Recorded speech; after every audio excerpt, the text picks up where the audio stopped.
सच की आवाज news channel, दिखेगा वही जो दिखेगा सही। मैनपुरी में कैबिनेट मंत्री जयवीर सिंह का बयान। इटावा की घटना से एक पार्टी को लगता है अगले चुनाव में इसी से भला होगा। जयवीर पीडीए करते करते जाति पर आ गए हैं। जयवीर हर घटना को तुल देना इनका काम रह गया है। सपा सरकार में डिस्ट्रिक्ट वन माफिया। गांधी से एक सवाल किया गया कि कांग्रेस में आर्थिक इमरजेंसी नहीं है। कांग्रेस में इमरजेंसी लागू है, इंटरनल इमरजेंसी लागू है कांग्रेस में। उस पर कांग्रेस की बहुत तीखी प्रतिक्रिया आई है बीजेपी के लिए। क्या मतलब? कांग्रेस ने इमरजेंसी को कहा कि 11 साल से इमरजेंसी है देश में। फिर अब प्रमोद कृष्ण ने कांग्रेस के बारे में कहा है कि कांग्रेस के अंदर इंटरनल इमरजेंसी कांग्रेस के अंदर है। उस पर कांग्रेस के लोग बहुत तीखी प्रतिक्रिया दे रहे हैं। लेकिन कौन देश में नहीं आता? कांग्रेस में एक परिवार का वर्चस्व है, उनका बिना उस परिवार के इशारे पर राजनीतिक सामाजिक निर्णय लेने की क्षमता सब कुछ तो वही थे। इंटरनल डेमोक्रेसी नहीं है, यही तो प्रमोद कृष्ण जी ने कहा है। तो साक्षात पूरा देश जन जन जानता है कि उसमें तो एक परिवार का निर्णय ही अंतिम निर्णय पूरे देश के लिए लागू होता है। ये कांग्रेस की स्थिति है, सबको पता है। मंत्री जी, इटावा की जो घटना है, लगातार राजनीति हो रही है, दोनों पक्षों की तरफ मुकदमा दर्ज हो गया, किस तरीके से देखते हैं?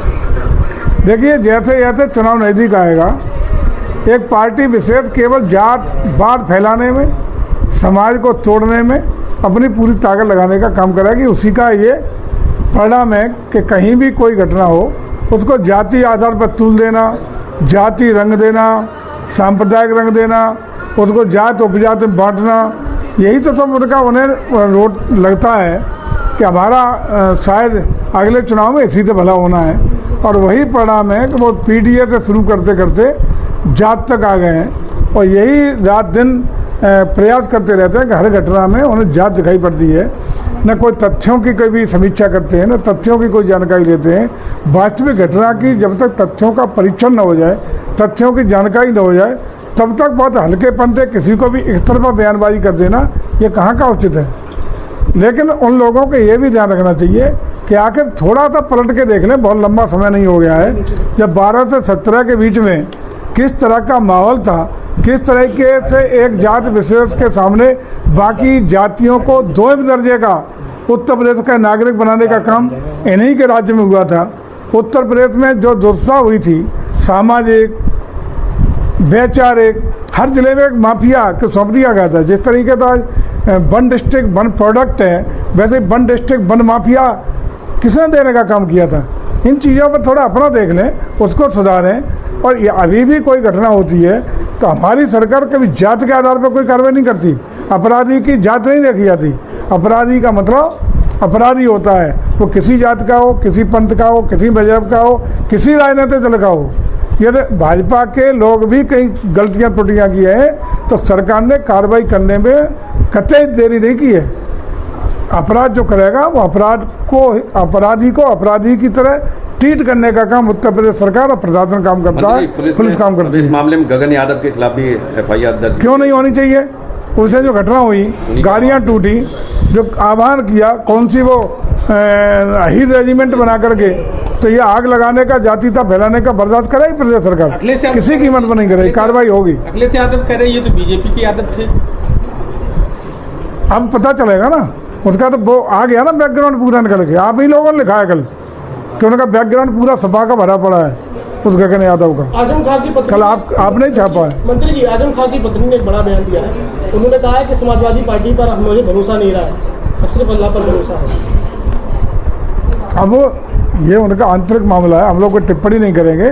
लेकिन उनका अनुभव उन पर आप भी थी, वो बता रही है, तो ये तो अब विचार करना चाहिए समाजवादी पार्टी के लोगों को। उन्नाव में साक्षी महाराज ने कहा है कि जो कथावाचक थे इटावा में, दो आधार कार्ड रखे हुए थे, जो जात छुपा कर आए, तो क्या आतंकवादी थे जो दो आधार कार्ड रखे हुए थे? उन्नाव में कहा है साक्षी महाराज। देखिए, 2 आधार कार्ड रखा जाना, नाम बदल के रखा जाना, निश्चित रूप से ये धोखाधड़ी का मामला है। सारे तथ्यों की हम यही तो कह रहे हैं कि जब तक अखिलेश जी को तथ्य पता नहीं चले, एक तरफा उन्हें सम्मानित कर रहे हो, एक तरफा बयान दे रहे हो, गगन यादव से वहाँ पूरी कौन सी ब्रिगेड और वो इकट्ठी करा रहे हो, इकट्ठी करा के वहाँ पुलिस की गाड़ियाँ तोड़वा रहे हो। ये तो अब कानून को अपने हाथ में लेना, ये प्रदेश सरकार ने बर्दाश्त किया है ना, प्रदेश सरकार बर्दाश्त करेगी।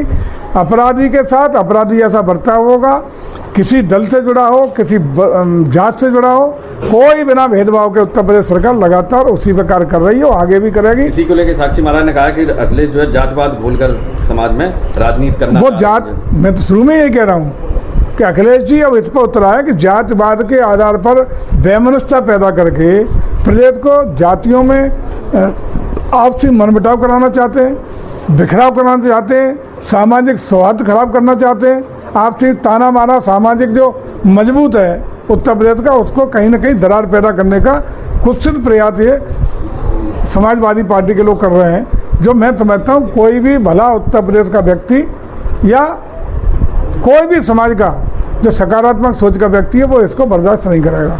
मंत्री जी, आज टूरिज्म के क्षेत्र से मैं मतलब यूपी का काम देख के एक मोनिका भदौरिया टीवी एक्ट्रेस हैं, उन्होंने आपसे मुलाकात की है, तो मोनिका जी के अनुभव का लाभ, उनकी योग्यता का लाभ, उनके जो फॉलोअर्स हैं उसका लाभ लें अगर कोई मिलता है प्रदेश को। मैनपुरी की चूँकि रिश्तेदारी है या ननिहाल है उनकी, तो निश्चित रूप से उसका लाभ हम लोग लेंगे। काफ़ी राम मंदिर से भी काफ़ी प्रभावित दिखी हूँ। नहीं, निश्चित रूप से उनका लाभ मिलना है तो हम लोग लेंगे।